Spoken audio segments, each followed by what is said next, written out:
సూత ప్రాహు భాగవతోత్తమం. అభిమన్యు తనయుడైనటువంటి అంటే అభిమన్యుని యొక్క కుమారుడైన పరీక్షిత్ మహారాజు. అతన్ని అందరు ఏం పిలిచేవారు? భాగవతోత్తముడు అని పిలిచేవారు. చూడండి, ఒక రాజు సంపద అనే సముద్రంలో మునిగినవాడు. ఎక్కడ సంపదనో అక్కడ జ్ఞానం ఉండదు, ఎక్కడ జ్ఞానమో అక్కడ సంపద ఉండదు. పరీక్షిత్ రాజు సప్తద్వీపములతో యుక్తమైన భూమండలాన్ని పరిపాలించే వ్యక్తి. అపార సంపద, ఆ సంపద అనే సముద్రంలో మునుగుతూ ఉన్నాడు. అతన్ని భాగవతము భాగవతోత్తమం అభిమన్యు సుతం ప్రాహు. అభిమన్యు తనయుడైనటువంటి ఈ వ్యక్తిని భాగవతోత్తముడని టైటిల్ ఇచ్చారు. కాబట్టే శుక మహర్షి అతని దగ్గరికి వెళ్ళాడు. ఆ భగవద్భక్తుని యొక్క తస్య జన్మ మహాశ్చర్యం కర్మాణి చ గృణీహినః. ఆ వ్యక్తి యొక్క జన్మ పరమ పవిత్రమైనటువంటిది. అతని జన్మ కర్మలను గురించి నాకు తెలపండి. ఇది భాగవతములో ఒక భాగమే. భాగవతం అంటే భగవంతుని కథ మాత్రమే భాగవతం కాదు.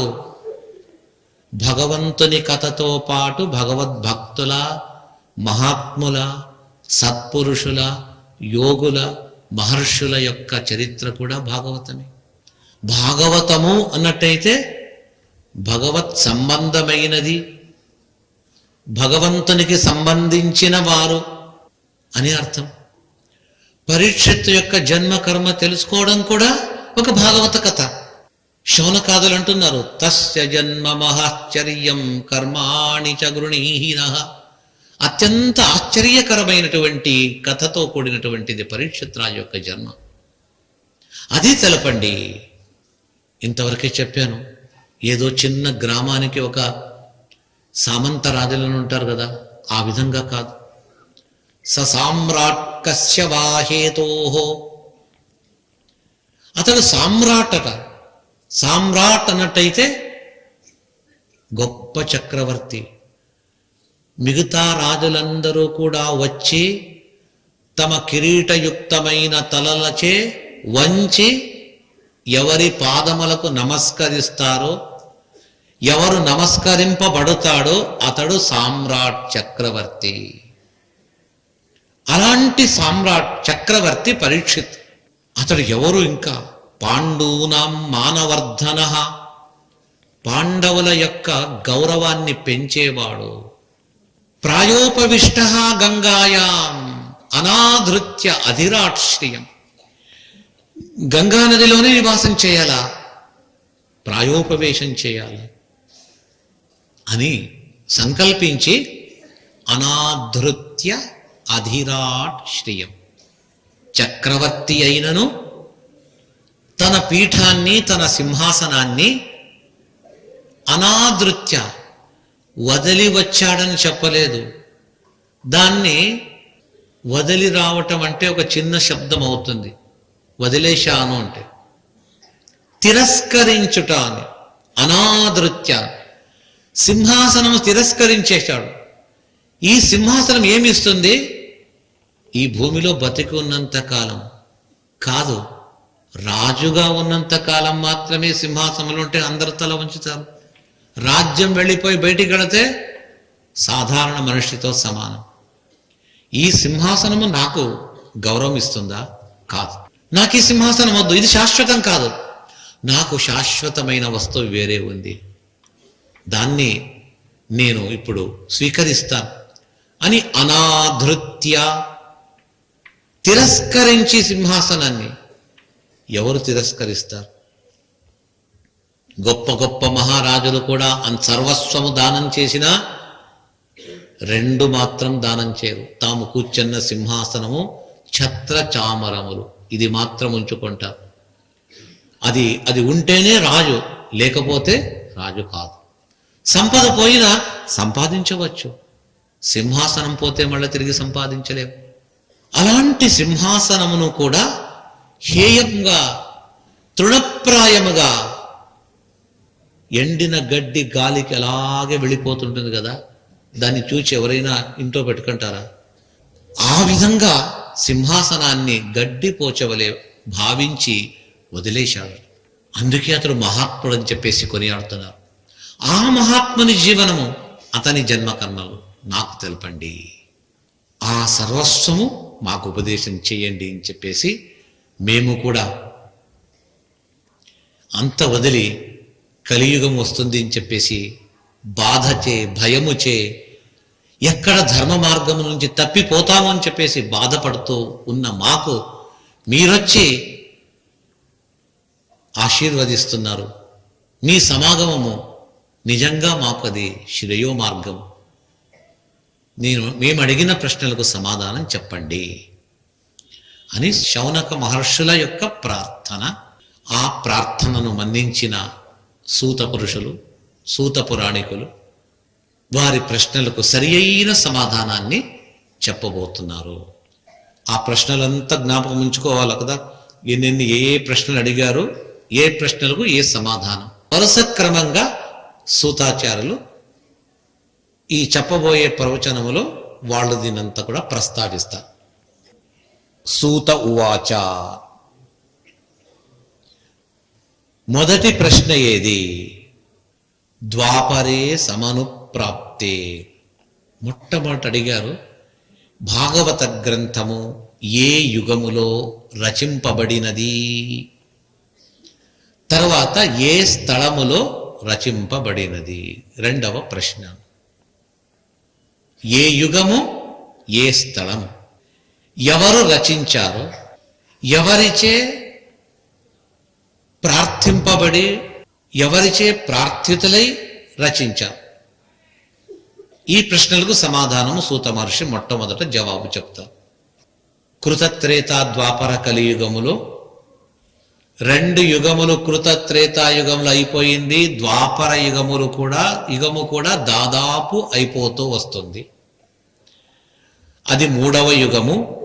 ఆ 3వ యుగము కూడా ఇంకేమిక 90% అయిపోయింది. ఆ సందర్భములో వ్యాస భగవానుల యొక్క అవతారం జరిగింది.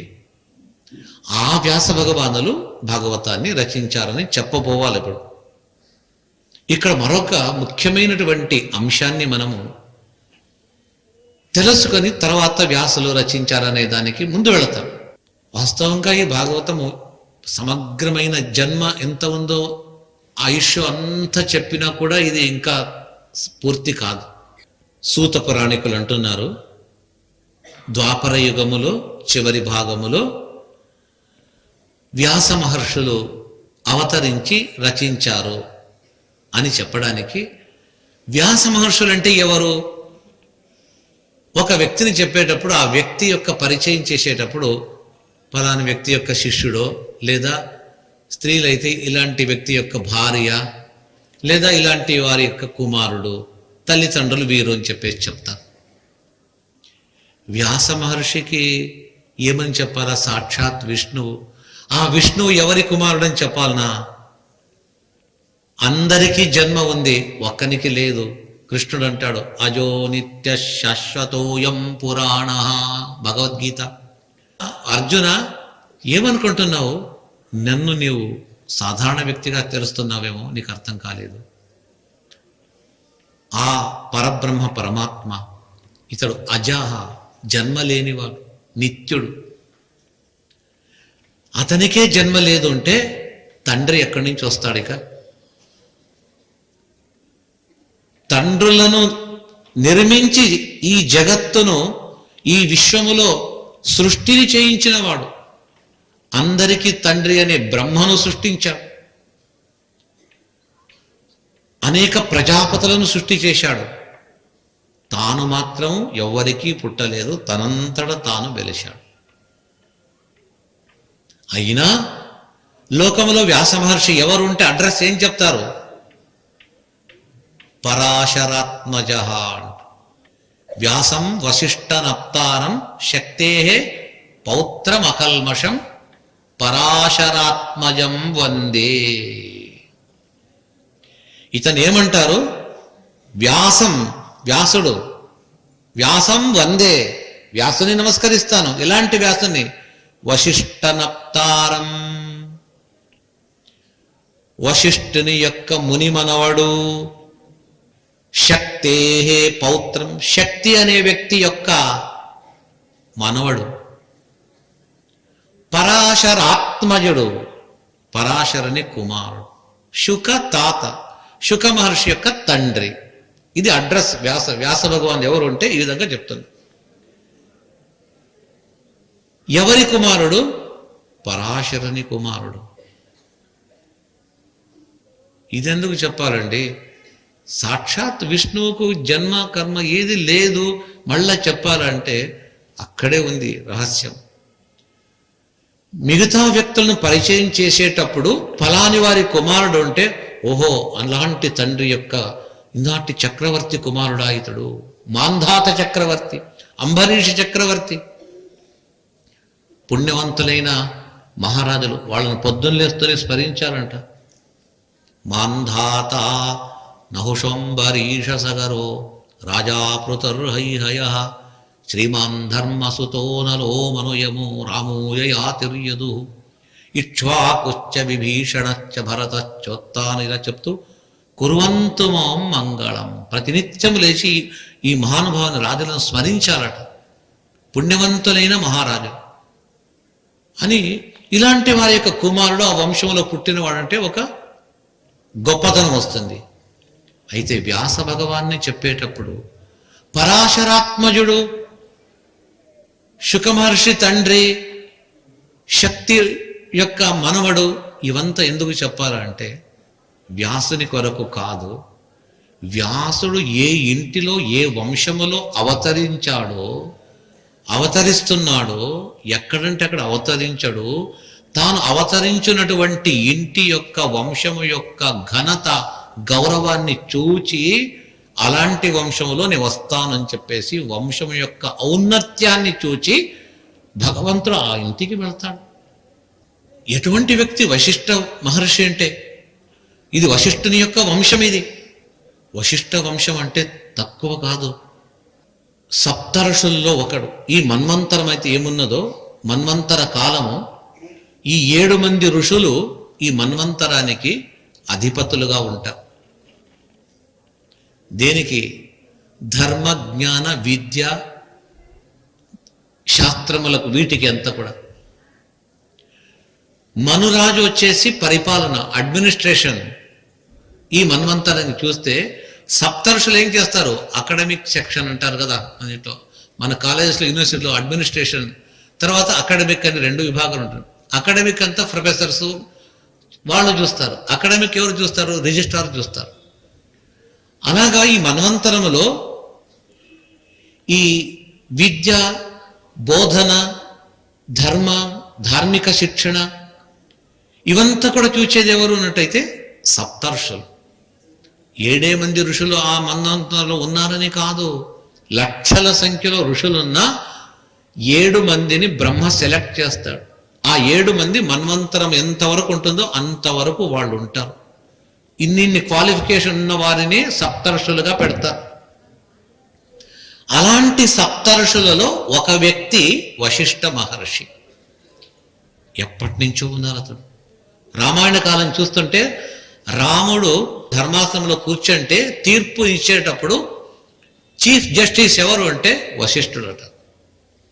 ఇంప్లిమెంట్ చేసేది రాముడు, కాకపోతే జస్టిఫై చేసే వ్యక్తి ఎవరు అంటే వశిష్ఠ మహర్షి. వశిష్ఠ మహర్షి ఏం చెప్తే రాముడు తల వంచి ఆ పని చేస్తానంటాడు. అప్పటి నుంచి వస్తూ ఉన్నాడు ఈ వశిష్ఠ మహర్షి. ఆ యుగమేది, యుగమేది. ఇది ద్వాపరయుగం యొక్క చివరి భాగంలో వశిష్ఠ మహర్షి యొక్క ఆ వంశములో పుట్టాడట. అందుకేమంటారు? వ్యాసం వశిష్ఠనప్తారం. వశిష్ఠ మహర్షి యొక్క వంశములో ముని మనవుడుగా పుట్టాడట. అంటే వశిష్ఠుని ఘనతను చూచే తాను రాముడుగా ఉన్నప్పుడు విష్ణువు వశిష్ఠుని చూచాడు. అదే శ్రీరాముడే, అదే విష్ణువే వ్యాస మహర్షిగా వస్తూ వశిష్ఠ వంశాన్ని తాను ఎన్నుకొన్నాడు. తర్వాత ఎవరు? శక్తి. శక్తి అని విన్నాము చాలామందికి శక్తి ఋషి ఎవరు విష్ణు సహస్రనామం తెలిసిన వాళ్ళు కొద్దిగా వారికి మాత్రం ఈ శ్లోకం తెలుసు, ఆ శక్తి అనేది తెలుసు. శక్తి అంటే మన శక్తిని మనం అనుకుంటాం. ఆ శక్తి అనేది ఒక మహర్షి, బ్రహ్మజ్ఞానం. ఎలాంటి వ్యక్తి శక్తి అన్నట్టయితే అతని తపస్సు, అతని త్రికాల జ్ఞానము అద్భుతమైంది. వశిష్ఠ మహర్షి గొప్ప జ్ఞాని, అంతే శాంతమూర్తి. ఆ సమయంలో ఒక రాజు విశ్వామిత్రుడు, మహర్షి కాదప్పుడు, అతడు క్షత్రియ వంశ సంజాతుడు, ఒక రాజు. ఒక సందర్భంగా వశిష్ఠ మహర్షిని కలిసి వశిష్ఠుని చూచి ఆశ్చర్యపోయి అసూయ ద్వేషముచే నేను వశిష్ఠుని వంటి వాణ్ణి కావాలని ప్రయత్నిస్తూ తపస్సు చేస్తూ విరోధాన్ని పెంచుకొని వశిష్ఠ వంశాన్నే సర్వనాశనం చేస్తానని అతని 100 మంది కుమారులను చంపేస్తాడు. అయినా బాధపడలేదు, అందరినీ సంహరించేశాడు. వశిష్ఠ మహర్షి బాధ ఉన్నా తలదించుకొని అరణ్యంలో వెళుతూ ఉండగా కుమారులందరినీ చంపిపడేశాడు. అందులో ఒక స్త్రీ వెంట నడుస్తూ వస్తుంది. నిర్జనమైన అరణ్యము. వశిష్ఠ మహర్షి వెళుతూ ఉండగా ఆ అరణ్యములో సుశ్రావ్యమైన వేద ఘోష వశిష్ఠ మహర్షి చెవులకు పడుతుందట. ఆ బాధలో ఉన్నప్పుడు వేద ఘోష వింటే ఆశ్చర్యమవుతుంది, ఆనందమై ఒక్కసారి వెనక్కు తిరిగి చూస్తాడు. ఎవరు వస్తున్నారంటే ఒక స్త్రీ వస్తుంది. ఆ స్త్రీ ఎవరో కాదు, వశిష్ఠ మహర్షి కోడలు. భర్తను పోగొట్టుకున్నది. విశ్వామిత్రుడు సంహరించాడు. ఎవరా వ్యక్తి? శక్తి అనే ఋషిని సంహరించగా శక్తి యొక్క భార్య గర్భవతిగా ఉంది. ఆమె కడుపు లోపల నుంచి వేద ధ్వని వినిపిస్తుంటే వశిష్ఠుల ముఖము ఆ దుఃఖయుక్తమైన వాడిపోయిన ఆ ముఖము నుంచి చిరునవ్వు బయటికి వచ్చిందట. ఆ శక్తి అర్ధాంగి అయిన ఆ స్త్రీ గర్భంలో ఉండేటప్పుడే ఆ శిశువు వేదఘోషణ చేస్తున్నాడు. పరమాశ్చర్యమైపోయింది. ప్రసవమైంది. తర్వాత కాలక్రమంగా ఆ పుట్టిన వ్యక్తియే పరాశర మహర్షి. పరాశరుడంటే తక్కువ వ్యక్తి కాదు. పుట్టి పెద్దగైన తర్వాత గురువుల దగ్గర వెళ్ళి గురువు చెప్పిన తర్వాత 10 సార్లు చెప్తే తిట్లు తిని ఆ తర్వాత సగమో ఏదో నేర్చుకొని వేదమంత్రం నేర్చుకున్న వ్యక్తి కాదు. గురువులతో నేర్చుకోకున్నను కూడా స్వయం స్వకీయమైనటువంటి ప్రజ్ఞ జన్మాంతరములో అభ్యసించిన విద్యా ప్రభావము చేత మాతృగర్భములో ఉన్నప్పుడే నోటి నుంచి ఆ వేద ఘోష బయటికి వస్తున్నది. అలాంటి గర్భములో ఉన్నప్పుడే భగవంతుని వేదమంత్రములచే స్తుతించేటువంటి గొప్ప శక్తిమంతుడు పరాశర మహర్షి.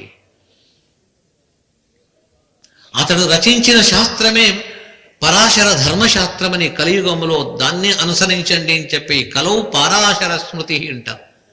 అనేక ధర్మశాస్త్రాల్లో పరాశర స్మృతి ఈ కలియుగంలో పరమ ప్రమాణం అని చెప్పేసి వేదవ్యాస మహర్షి నిర్ణయించారు. అలాంటి పరాశర మహర్షికి కుమారుడుగా ఉద్భవించిన వ్యక్తియే మహావిష్ణు స్వరూపుడైన వ్యాస మహర్షి. పనేసియా మెరిడియన్ హాస్పిటల్స్ ప్రతి సామాన్యుడికి అందుబాటులో అంతర్జాతీయ వైద్య ప్రమాణాలతో వైద్యం, 24 గంటల అంబులెన్స్ సర్వీసుతో పాటు అత్యవసర సేవలతో ఏర్పాటైన చికిత్సా విభాగం. మా దగ్గర గుండె సంబంధిత, మూత్రపిండ, కాలేయ, కంటి జబ్బులకు, మోకాళ్ల శస్త్ర చికిత్సతో పాటు కోవిడ్-19, బ్లాక్ ఫంగస్ వంటి వైరస్లకు, అన్ని రకాల ఆరోగ్య సమస్యలకు నమ్మకమైన అత్యాధునిక వైద్య చికిత్సను అందిస్తున్న హాస్పిటల్ పనేసియా మెరిడియన్ హాస్పిటల్స్. మీ ఆరోగ్య సమస్య ఏదైనా ఇప్పుడు పరిష్కారం సాధ్యం. సంపూర్ణ ఆరోగ్యం కోసం సంప్రదించండి Panacea Meridian hospitals, opposite Bheeramguda కమాన్, RC Puram, Sangareddy district, pin code 502032. సంప్రదించాల్సిన ఫోన్ నెంబర్ 0845524177 మరియు 7893757770.